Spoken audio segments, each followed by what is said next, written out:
বন্ধু বল। বলছি ছুটির দিনে খুব এডিটিং করছিস? হ্যাঁ। এই স্পিডে এডিটিং করছিস নাকি? আর তুইও বানা না এটা সহজ কাজ বল। ভাই। স্পিডে এডিটিং করা তো কষ্টের ব্যাপার, তাই না? আর যাই হোক আমাকে কিন্তু শিখিয়ে দিবি বুঝলি? ঠিক আছে। ঠিক আছে, অপেক্ষায় রইলাম।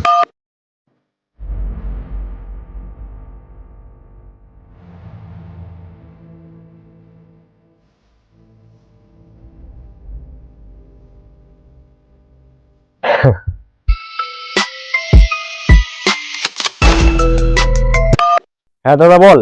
ভাই বলছিলাম মাঠে গরুটা বাঁধা ছিল, গরুটা পাওয়া যাচ্ছে না, মনে হয় হারিয়ে গেছে। কি? গরু হারিয়ে গেছে? খুঁজতে হয় ভাই। ও হো সেট। ঠিক আছে, খুঁজছি।